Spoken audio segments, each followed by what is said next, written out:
So I'm always really grateful for you being here today and for the opportunity to show and speak about my work and broader ideas related to my art practice, which is intimately related to my migration story, which began upon my move to Canada over 25 years ago. And so I began with an acknowledgement of the land beneath my feet today, the ancestral, unceded, and occupied homelands of the Musqueam, Squamish, and Tsleil-Waututh First Nations, colonially known as Vancouver. And I'm coming to you tonight from just on the boundary of the area that Britannia Art Gallery serves. I am a first generation Chinese Canadian immigrant with ancestral roots in southern China and also Singapore, where I was born and immigrated. I also spent some of my childhood there before immigrating with my family to Ontario, more specifically the treaty land and territories of the Mississaugas of New Credit. And eventually I came to Vancouver as a grad student in visual art in 2008. As a settler on territory stewarded by Indigenous communities since time immemorial, my land acknowledgements are part of my commitment to learning how the historical past remains a shaping force in the historical present. To situate myself on lands where finding and making a home is inherently bound up with acts of displacement. How am I implicated in this displacement, whether or not I realize it?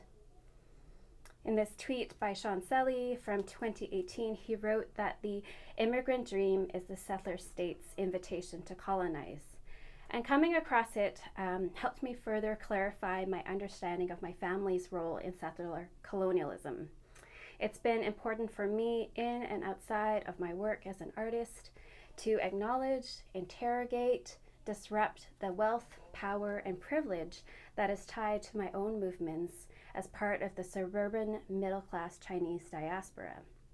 As a cisgender woman, able-bodied, neurotypical, and a relatively light-skinned and a native English-speaking person of color, there are multiple unspoken privileges that I carry with me daily. My presence on these lands is not neutral, and colonization is an active reality that has and continues to impact the lives of Indigenous peoples across Turtle Island. Colonialism, settler colonialism, and racial capitalism are policies and practices that color all of our lives. These are deep-rooted, historical, and also everyday systems of white supremacy. And I'm thinking more recently about the brazenness of the Freedom Convoy occupiers, compared to how Black and brown bodies are so quickly and brutally policed for standing up for water and land rights, such as right here in BC on Wet'suwet'en homelands. My work showing at the Britannia Art Gallery is titled Commonwealth, named for the old meaning of wealth, as in well-being or welfare, rather than the colonial use of Commonwealth, referring to the group of former British territories. And today is in fact Commonwealth Day. And I cannot help but think about how, thinking a lot about the invasion of Ukraine and how just last week, Prince William of the British monarchy said that it's really alien to see this, referring to war and bloodshed in Europe. Or how it's been reported that Ukrainians are civilized, blue-eyed and blonde-haired, and that essentially war is natural in the so-called third world, but not in Europe. So we've been seeing reports of African and Indian students waiting days to leave Ukraine only to be forced to the back of the line or dying in the process. So thinking of those refugees and others in Palestine, Afghanistan, Sudan, it needs to be recognized that racism is a factor in how quickly nations open up their borders or give money to those who are considered more acceptable as refugees from war. So why do I mention this, and where do I fit into the story as a diasporic settler, an artist, and a parent living in East Vancouver and working in Chinatown? My art practice has shifted over time to needing to name and address these issues in my work and in talks, because the more I explore my own politics of identity and being, the more I've come to learn and understand that colonialism, capitalism, racism are all intensely related. the emergencies we face locally and globally, whether the housing crisis, opioid crisis, climate crisis, migrant crisis, they're all produced and reproduced by colonialism and capitalism. So my talk today will roughly trace my migration story alongside my creative one, leading up to the creation of the work currently showing at Britannia, because the two journeys have been mutually constitutive of each other. My art making has developed primarily outside of colonial educational institutions. Being in community with feminists of color has been instrumental to my own learning and shaping of community building and identity politics. Like so many, art making grew out of intrinsically personal reasons. The start of grad school and my move to Vancouver coincided with a shift in allowing myself to make art about identity where it encounters borders, the diasporic self and the other, the local and global, home and back home, authenticity and lack. Using personal history and my fraught relationship with Chineseness was a springboard into delving into collective social histories and memories. Discovering Malaysian-Australian scholar Ian Ang's words were a revelation. She said that if I am inescapably Chinese by descent, I am only sometimes Chinese by consent. Where and how is a matter of politics. And I've kept her words very close to me for many years. As a feminist woman who is part of the Chinese diaspora in North America, I've come to learn that my very existence and how I or the communities I am part of move about in this world, or am restricted to move, or am marked by those movements, is political. Our existence in the face of colonialism is political. Where and how I am situated was an important question for me as part of figuring out who I was in my early 20s. Being a new transplant from Ontario to BC, there was just something about being on the West Coast and really feeling the weight of identity, place, and its history that began to infiltrate my artworks and forging of identity. Making art about identity and place was a means of reclaiming and reconciling issues of cultural disconnection, disavowal, shame, loss, and longing. These were visceral feelings that deepened as I sought out a communal history of place, and you'll come to see that history of place repeatedly emerges in my work. And that's a way of remembering, honoring, and building on all that's come before. And I'll run through some of my earlier works here. So I was trained as a photographer, and being in grad school, I started to delve into more non-photographic mediums. So this piece was called Digging a Hole, a Ribbon of Steel, inspired by a train trip across Canada. And I was thinking a lot about the history of forgetting that our country is founded upon. And so this text here says, on the right says, amnesia is fundamental. And so the piece was a digital video projection that was meant to be viewed through a mirror on the ground. So you could kind of gaze into the work. And I wanted to think a lot about, the fact that certain occurrences repeat multiple times throughout Canadian history as a colonial nation state. I also created a sculptural piece called Gold Mountain, and Gold Mountain is the name that the Chinese community had given to the west coast of North America from California leading up to Alaska.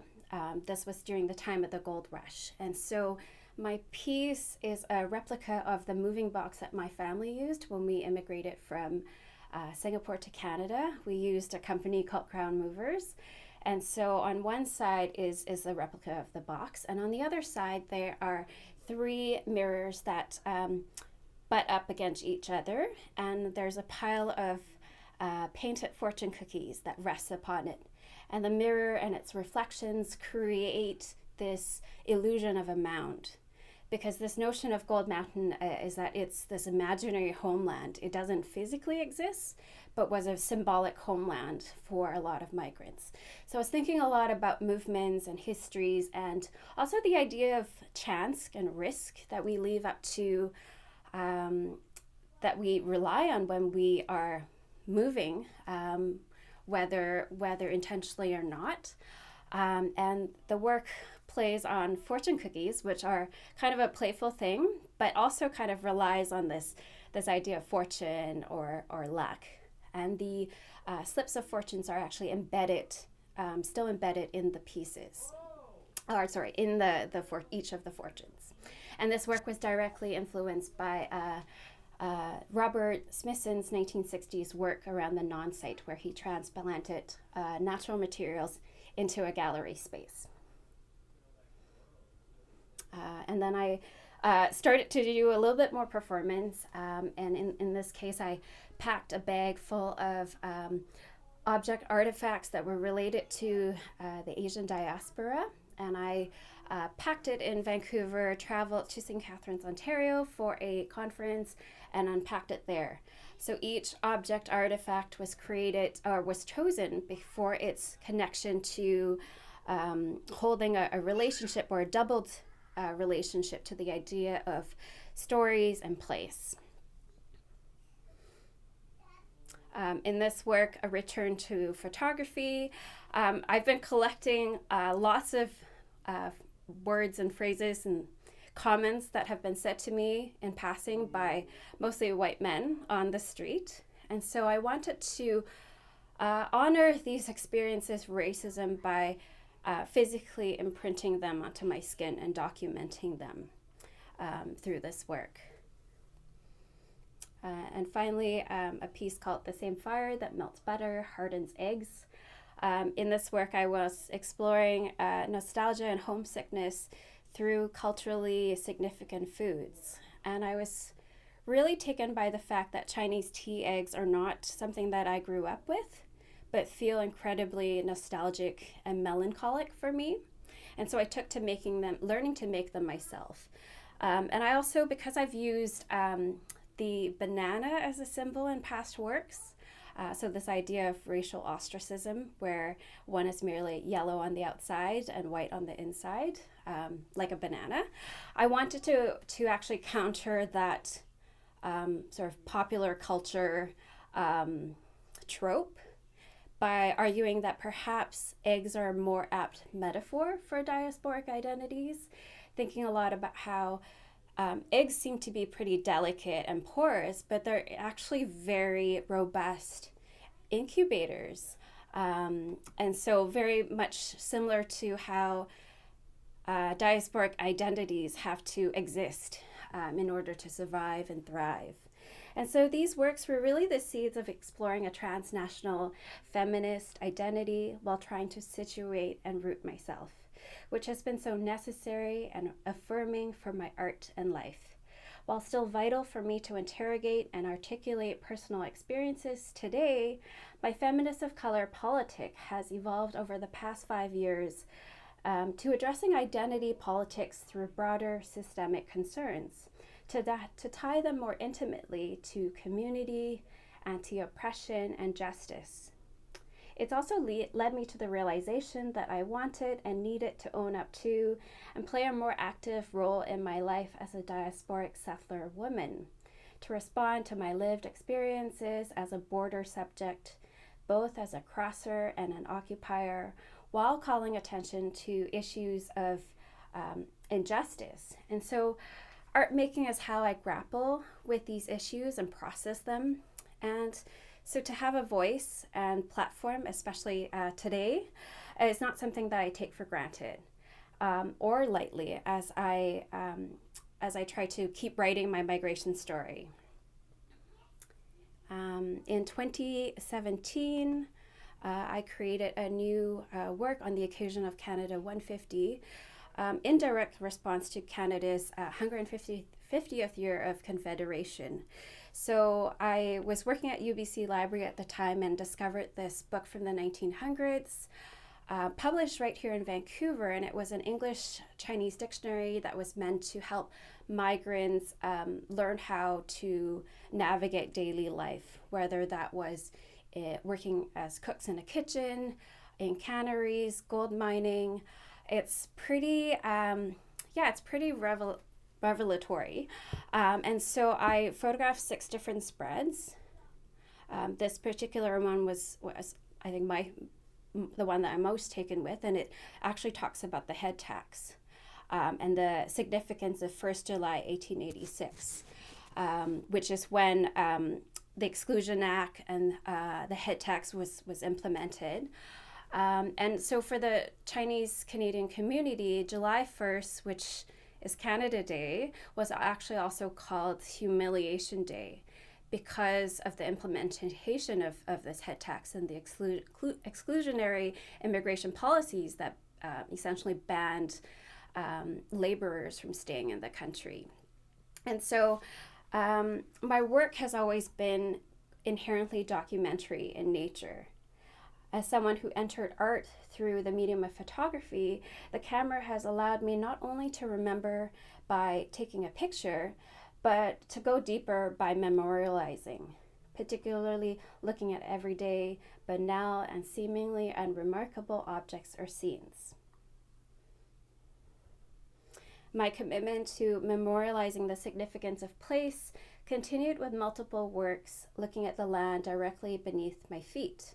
And so this work was named for Stan Rogers' song, Northwest Passage, where he referred to, there's a lyric in it that says, "One warm line through a land so wild and savage."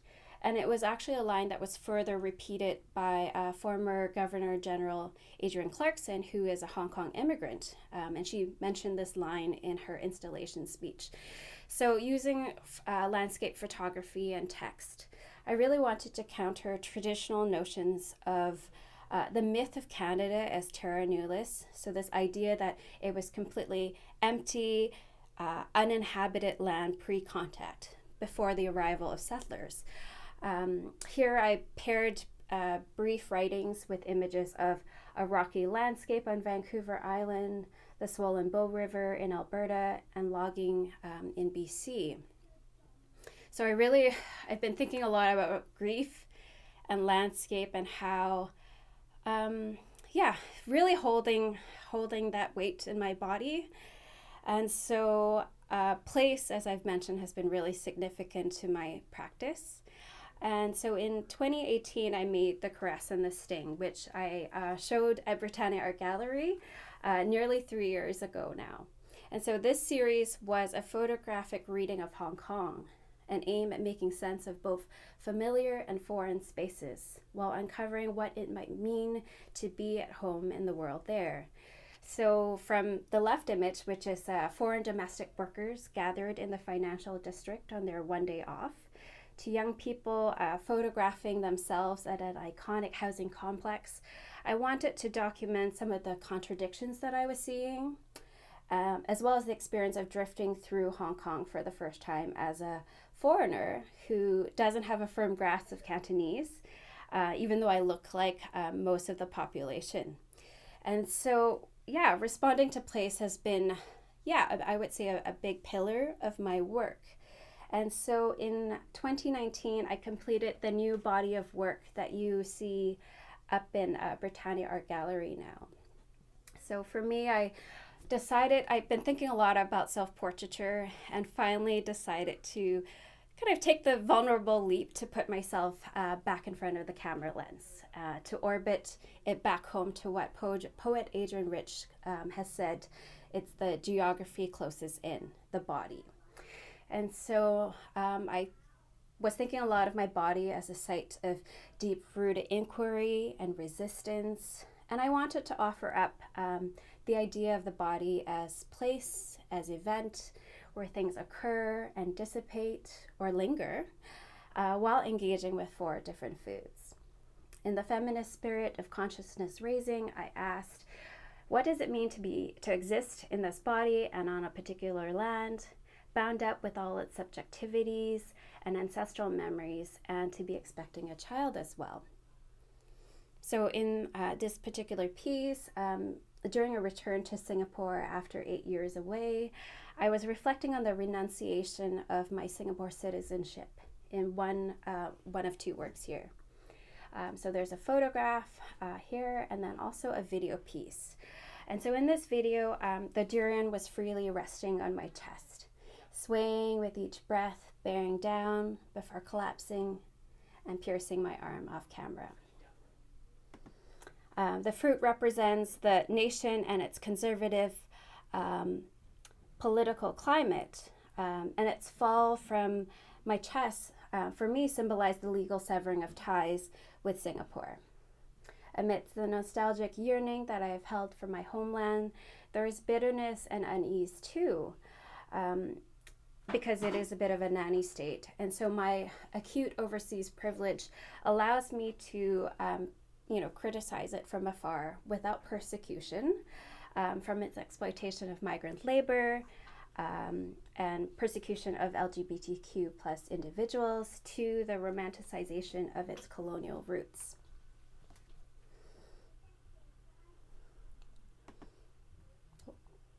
Sorry, jumping ahead. Sorry. I think of the better life that my parents afforded me when choosing to immigrate and how it's evolved into living a feminist life. To quote feminist, queer, and racial studies scholar Sarah Ahmed, to live a feminist life is to make everything into a question. Feminism is wherever feminism needs to be, and feminism needs to be everywhere precisely because it isn't. In the second grouping of works, I was crouching by the Salish, balancing 10 kilograms of salt on my back. And this act was a nod to Sherry Moraga and Gloria Anzaduo's pivotal anthology of radical women of color writing entitled This Bridge Called My Back.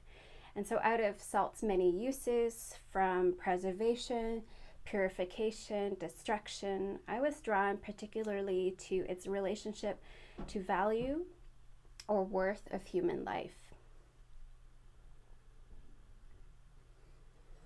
In the video, a violent pour of water eventually compresses the mound on my back, adding further weight just as it drips off and dissolves into brine.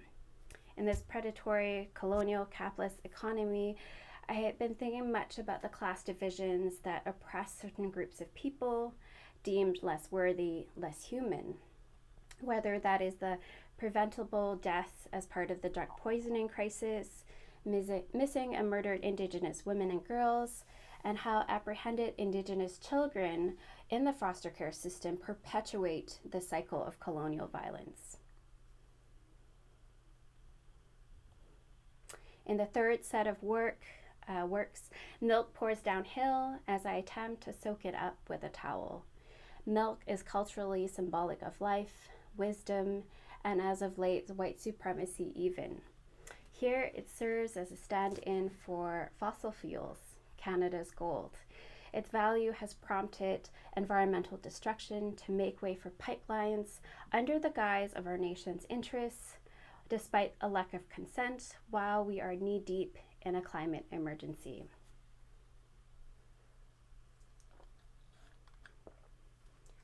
These images were also born out of a need to acknowledge the sorrow that comes from mourning land and life. The body and land are both a resource, especially poignant at the time of this work, being 6 months pregnant, and also thinking about previous pregnancy losses. Against a backdrop of earthly mounds and vessels that can be emptied and filled, the contents of my bowl carelessly spill out, re-entering the earth. It is a reference to the interconnectedness of human actions and our environments. Finally, a return to eggs, in this case, Chinese red eggs. They symbolize happiness and prosperity and are used to commemorate a child's first month following their birth.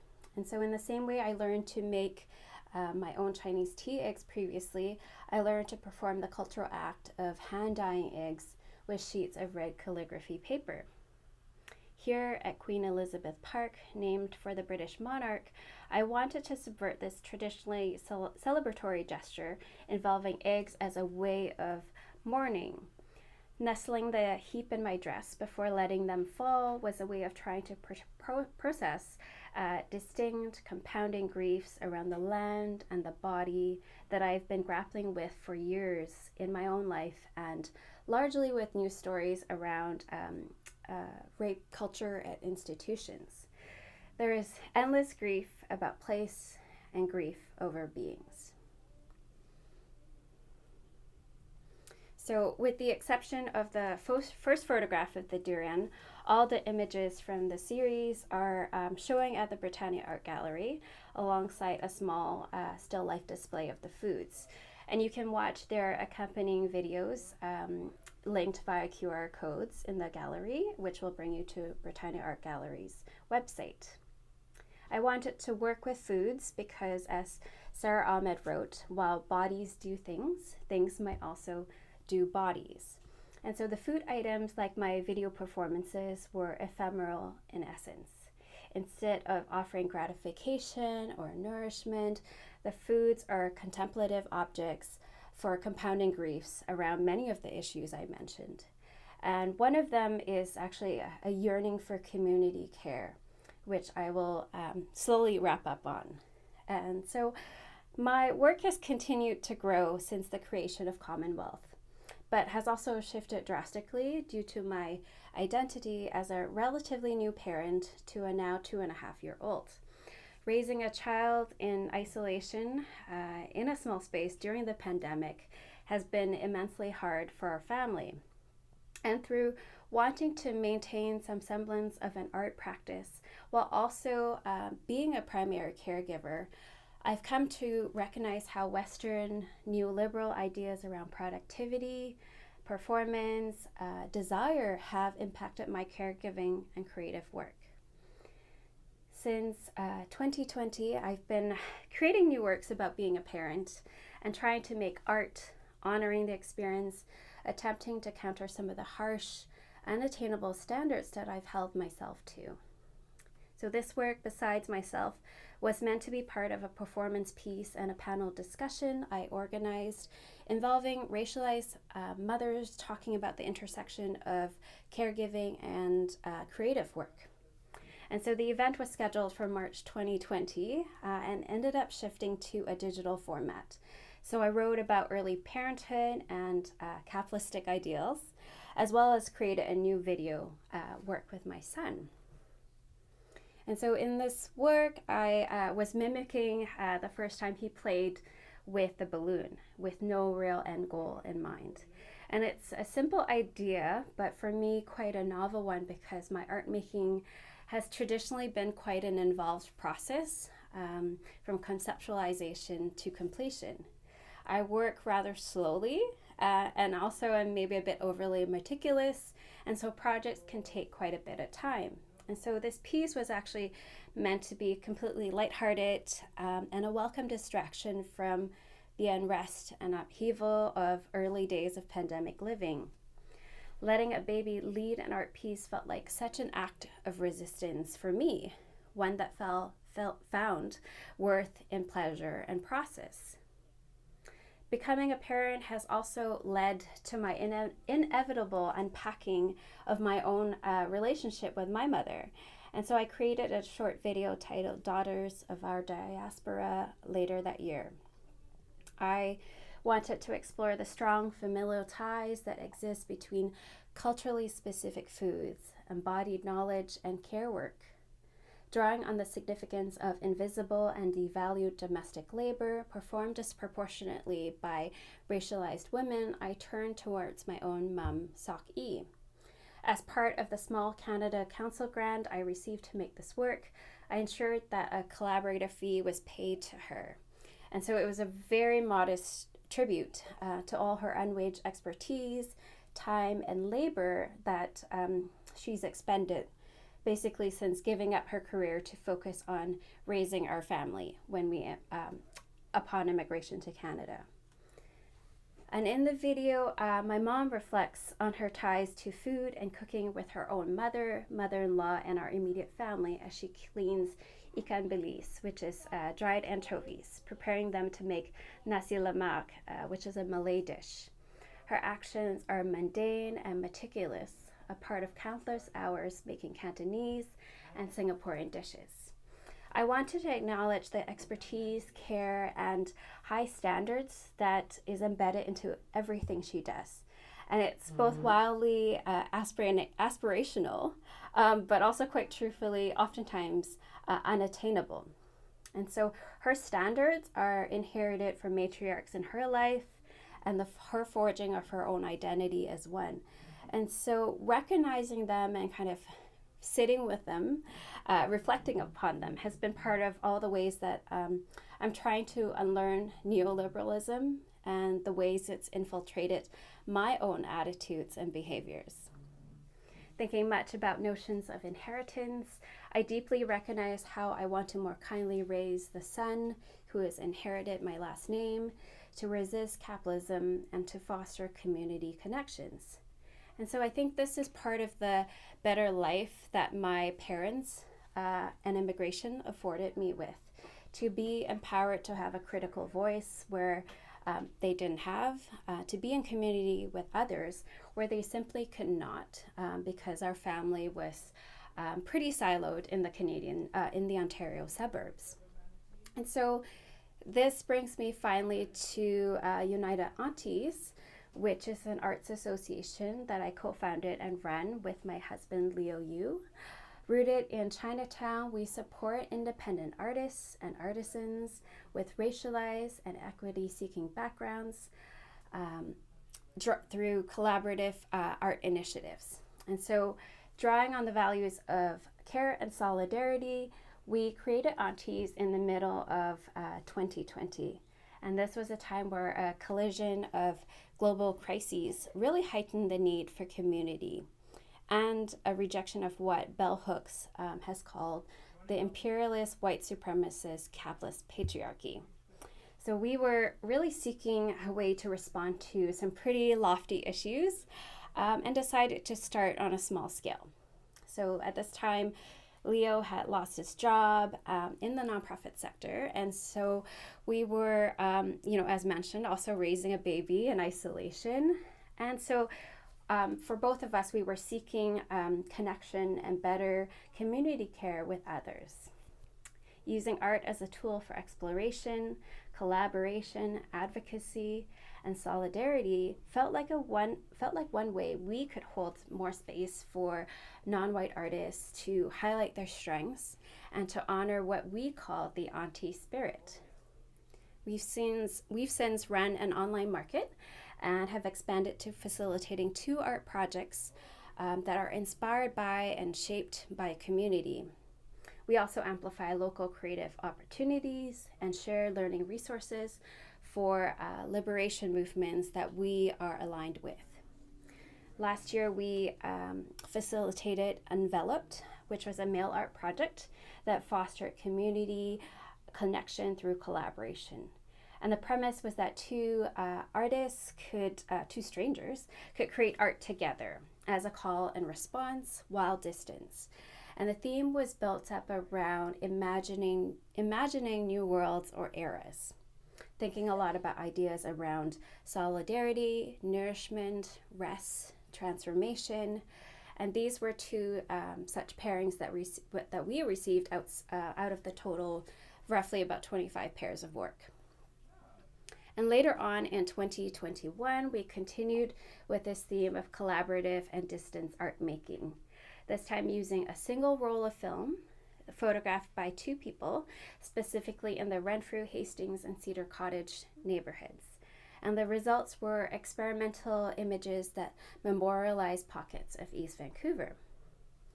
And presently, we are working on developing and launching a new project that will engage artists on the topic of housing. Housing is heavily commodified and often discussed with a white supremacist lens, with the voices of those who are oppressed by housing insecurity and displacement so often drowned out. In the settler colonial state that continues to violently occupy unceded homelands, what might housing that is secure and equitable, designed by and for people with lived experiences of various forms of oppression look like? So stay tuned. And I will end here by rounding back to this notion of community care, which has been so vital in my art practice in recent years. One that has been in service of the communal and the community. My work as an artist now with United Aunties has absolutely been founded on care and liberation. My attempts at reconciling my identity of politics has always been bound up with trying to liberate myself from shame, disconnection, and the violence that I felt as a diasporic settler woman of color. And more than that, our collective liberation towards justice and freedom depends on communal and collective care, and it rests urgently on all of our backs. As Black, lesbian, mother, warrior, poet Audre Lorde says, I am not free until, while any woman is unfree, even if her shackles are very different from my own. And so I'm really appreciative of Britannia Art Gallery for this opportunity to exhibit in their community-oriented space, to tell my story here today. As we are empowered to tell our own stories and those of others in a diverse number of ways, may we all commit to a life's work, urgently dismantling all forms of oppression and domination, and to be not just not racist, but anti-racist. May we take care of our difficult, valid, visceral feelings of rage and despair as we respond to crises with hope and rest as such powerful forms of resistance.